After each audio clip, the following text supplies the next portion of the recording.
Hi guys. आज मैं MIS में 10 ऐसे फॉर्मूलाज बताने जा रहा हूँ जो सभी इंटरव्यू में पूछे जाते हैं। मैं आज एक एक फॉर्मूला सिखाने जा रहा हूँ। राइट।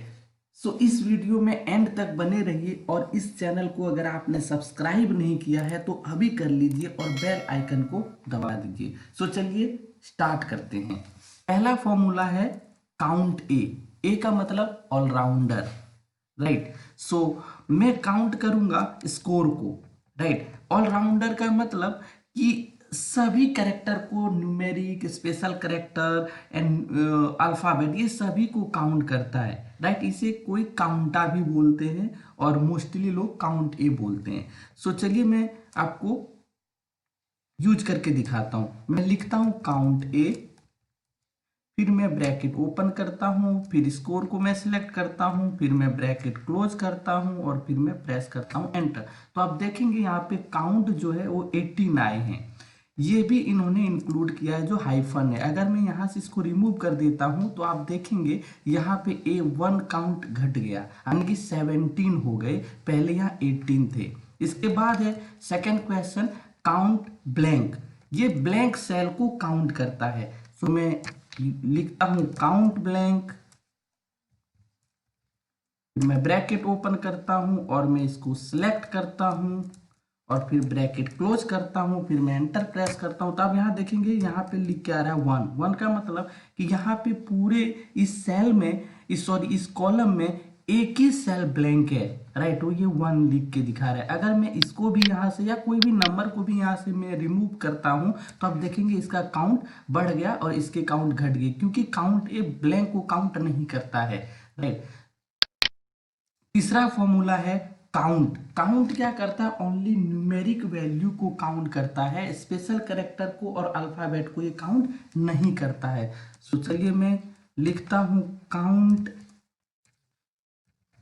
फिर मैं ब्रैकेट ओपन करता हूं, फिर मैं स्कोर को सिलेक्ट करता हूं और फिर ब्रैकेट क्लोज करता हूं। तो अब यहाँ देखेंगे 14 लिख के आ रहा है।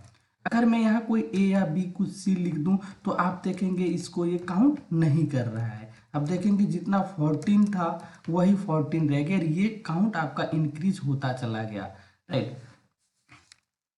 फिर है हमारा सम। सम फॉर्मूला सम करता है। जैसे ये पूरा स्कोर जो इसमें स्कोर है वो मुझे सब टोटल सम करना है, तो मैं यहाँ लिखूंगा इक्वल सम, फिर ब्रैकेट ओपन किया, फिर ये पूरे कॉलम की वैल्यू को मैं सिलेक्ट करूंगा और फिर एंटर प्रेस करता हूं। तो आप देखेंगे ये टोटल सम कितना है? 62। ये सारे एक्सक्लूड करता है, ये सब कभी भी सम नहीं होगा। ये टेक्स्ट है तो ये मैं कर देता हूँ 0 या कोई नंबर एंड यहाँ पे मैं पुट कर देता हूँ। तो आप देखेंगे ये इसकी ये वैल्यू जो है इंक्रीज हो रही है। इसके बाद है मैक्स। मैक्स क्या करता है? इसमें से जो मैक्सिम, जो सबसे बड़ी वैल्यू है, जो सबसे बड़े नंबर हैं, वो मुझे काउंट करना है कि सबसे बड़ा स्कोर किसका है, सबसे ज्यादा स्कोर किसका है, वो उसका मुझे वो नंबर यहाँ पे चाहिए। तो यहाँ लिखूंगा मैं मैक्स, फिर मैं ब्रैकेट को करूंगा ओपन और फिर पूरे एंटायर कॉलम को मैं सेलेक्ट करूंगा और फिर प्रेस किया एंटर। तो अब देखेंगे 8 इसमें से सबसे बड़ा नंबर है। अगर मैं यहाँ 10 लिखता हूँ तो यहाँ पे आप देखेंगे 10 आ जाता है। मीन का मतलब मिनिमम, इसमें से जो सबसे छोटा स्कोर है, जो सबसे छोटा नंबर है, उसे मुझे काउंट करना है, जस्ट इसका ऑपोजिट। राइट। सो मैं फिर अगेन लिखता हूँ मीन, फिर ब्रैकेट ओपन करता हूँ, फिर एंटायर कॉलम को मैं सेलेक्ट करता हूँ, फिर ब्रैकेट क्लोज, फिर एंटर। तो यहाँ देखेंगे 0 यहाँ पे सबसे छोटा है। राइट। सबसे छोटा स्कोर क्या है हमारा? 0।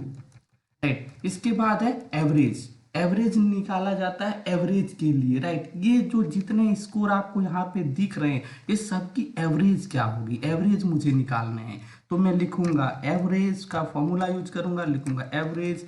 अगर मैं सेलेक्ट करूंगा इस एंटायर कॉलम को और फिर ब्रैकेट क्लोज, फिर एंटर, तो आप देखेंगे 4 का एवरेज। ये एवरेज जैसे मैं यहाँ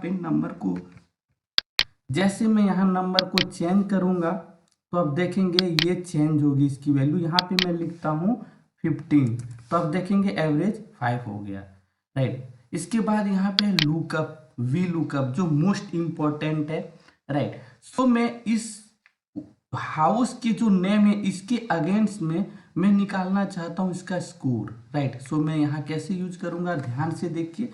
मैं लिखूंगा इक्वल, फिर वी लुकअप, फिर लुकअप वैल्यू। लुकअप वैल्यू वो होती है जिसके अगेंस्ट में हमें ये नंबर चाहिए। तो किसके अगेंस्ट में चाहिए, इसके अगेंस्ट में ये नंबर चाहिए, राइट। सो मैं लुकअप वैल्यू में सेलेक्ट करूंगा ये ग्रीन को, इसके बाद कॉमा टेबल अरे। टेबल अरे जहां से वैल्यू को सर्च करके यहाँ पे लाना है।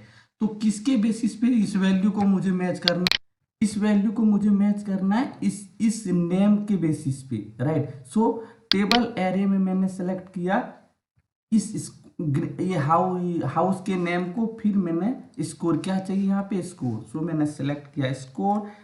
इसके बाद मैंने ये कि क्या कहता है सिंटेक्स कॉमा, फिर मुझे इसको फॉलो करना है इस सिंटेक्स को। फिर मैं यहाँ लिखूंगा comma call index number. Call index का नंबर का मतलब होता है कि हाउस के जो नेम है उसके कितने नंबर कॉलम के बाद ये स्कोर है। तो ऑब्वियसली बात है, आपको दिख रहे होंगे कि सेकेंड कॉलम है ये। तो मैं यहाँ लिखूंगा 2। इसके बाद ये कहता है ट्रू और फॉल्स। तो यहाँ हमेशा फॉल्स लिखा जाता है। जो मोस्टली लोग लिखते हैं वो लिखते हैं 0।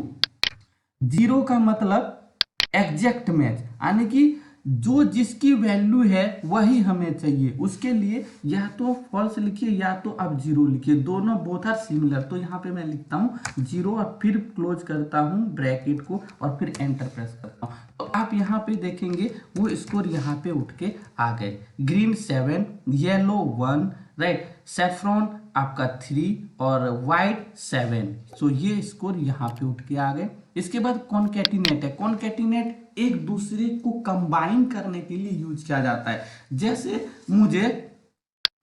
मुझे क्या करना है, ये हाउस नेम और स्कोर को कंबाइन करना है, जोड़ना है। तो इसके लिए मैं यूज करूंगा कॉनकैटिनेट। मैं लिखूंगा इक्वल कॉनकैटिनेट, राइट। इसके बाद ब्रैकेट ओपन मैंने किया, यहां लिखा है टेक्स्ट 1 टेक्स्ट 2, राइट। सो मैं टेक्स्ट 1 में लूंगा हाउस नेम और फिर इसका स्कोर ये। इसके बाद मैं क्लोज करूंगा ब्रैकेट को और फिर एंटर प्रेस करूंगा। तो आप यहां देखेंगे ग्रीन 7। अगर आपको इस ग्रीन और 7 के बीच स्पेस चाहिए तो क्या करना पड़ेगा, यहाँ पे और एक टेक्स्ट का जो टेक्स्ट 2 है वहां पे मैं स्पेस का यूज कर दूंगा। स्पेस का यूज करने के लिए क्या करना है, आपको डबल सेमीकोलन का यूज करना है और फिर कॉमा देना है, राइट। जैसे मैं एंटर प्रेस करूंगा तो आप यहाँ देखेंगे ग्रीन और 7 के बीच स्पेस आ गई है, राइट। वैसे मैं इसको ड्रैग कर सकता हूं तो सबको ये कंबाइन करके आपको दिखा देगा, सब में कंबाइन हो गया है। इसके बाद है काउंट इफ। काउंट इफ क्या करता है, डुप्लीकेट वैल्यू को काउंट करके देता है, राइट। डुप्लीकेट वैल्यू मुझे काउंट करना है। जैसे ये जो नेम है हाउस नेम, वो मैं यहाँ पेस्ट कर देता हूं और मैं ये जानना चाहता हूं कि इसमें से ग्रीन कितने बार है, येलो कितनी बार है और सैफ्रॉन कितनी बार है। ये मुझे डुप्लीकेट काउंट चाहिए, ये कितने टाइम्स यहाँ ग्रीन है, येलो है, सैफ्रॉन है। सो मैं यहाँ लिखूंगा equal count if range. Range में क्या आपको सिलेक्ट करना है, मैं बताता हूं आपको। रेंज में सिलेक्ट करना है जहां से इसकी काउंट मुझे निकालनी है। तो जो रॉ डेटा है, राइट, वो हमें रेंज में सेलेक्ट करना होता है। ये हमारा रॉ डेटा है, यहाँ से यहाँ पे सारे मतलब जो भी डुप्लीकेट है जितने वो होल यहाँ पे सब, यहाँ ग्रीन यहीं पे मतलब रिपीट है, येलो है, तो ये हमारी रेंज हो गई। क्राइटेरिया में इसके बाद आता है क्राइटेरिया। क्राइटेरिया में किसके काउंट निकालने हैं, तो मुझे ग्रीन इसमें से कितनी बार है वो मुझे काउंट चाहिए। तो यहाँ क्राइटेरिया में मैं सेलेक्ट करूंगा इसको और फिर ब्रैकेट क्लोज करूंगा, फिर एंटर। तो आप इसके बाद ड्रैग करके मैं सबका काउंट निकाल सकता हूँ। तो इस पे देखिए ग्रीन 5 टाइम है, इसमें आप काउंट करेंगे ग्रीन तो 5 टाइम मिलेगा, येलो 4 टाइम है और सेफ्रॉन भी 5 टाइम है, ठीक है। इसके बाद है सम इफ। मुझे सम इफ सम इफ भी काउंट इफ यूज किया जाता है डुप्लीकेट वैल्यू को काउंट करने के लिए, और सम इफ डुप्लीकेट वैल्यू को सम करने के लिए। यानी कि यहाँ पे जितने ग्रीन के स्कोर है वो उसका टोटल मुझे सम चाहिए। वैसे येलो येलो है तो येलो यहाँ जितनी बार है, देखो 1 है, एक बार यहाँ है येलो, यहाँ एक बार है, ऐसे करके जितनी बार यहाँ येलो जहाँ जहाँ पे है और उसके अगेंस्ट में जो स्कोर है उसका टोटल स्कोर मुझे यहाँ पे चाहिए, राइट। ग्रीन का वैसे, येलो का वैसे, सेफ्रॉन का वैसे। तो मैं यहां लिखूंगा सम इफ, ठीक है। फिर रेंज, रेंज में सेलेक्ट करूंगा मैं हाउस नेम को, फिर क्राइटेरिया में ग्रीन, यानी कि हाउस नेम अगेन क्राइटेरिया है, और सम रेंज, यानी कि रेंज, सम रेंज का मतलब किसको सम करना है, किसकी सम चाहिए, स्कोर का। फिर अगेन मैंने इसको सेलेक्ट किया, ठीक है, और फिर ब्रैकेट क्लोज किया, फिर एंटर प्रेस किया, तो आप यहाँ देखेंगे सबका सम आ गया है। ग्रीन जो टोटल स्कोर है वो 18 है, फिर येलो के 16 है, सेफ्रॉन के 28 हैं। इसके बाद हमारा है drop down list, again most important है।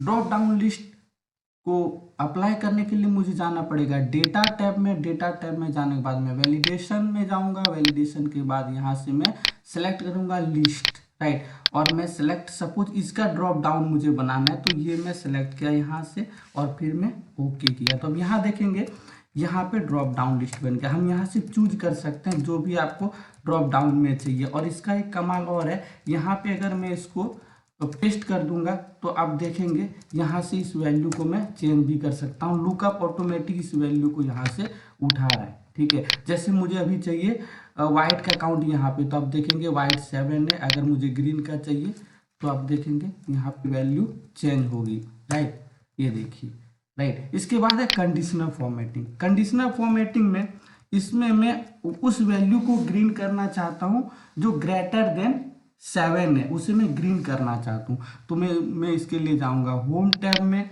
होम टैब में जाने के बाद कंडीशनल फॉर्मेटिंग, और फिर यहाँ से मैं चूज करूँगा ग्रेटर देन, और फिर यहाँ मैं लिखूँगा ग्रेटर देन 8। जो वैल्यू ग्रेटर देन 8 है वो ग्रीन हो जाए। मैंने यहाँ ग्रीन सेलेक्ट किया, ओके किया, तो अब यहाँ देखेंगे जो वैल्यू ग्रेटर देन 10 है वो वैल्यू क्या हुआ, यहाँ पे ग्रीन हो गई, राइट। सो ये हमारा था conditional formatting. Last one is text to column. Text to column के लिए मैं इस डेटा पे यूज करके मैं आपको दिखाऊंगा टेक्स्ट टू कॉलम।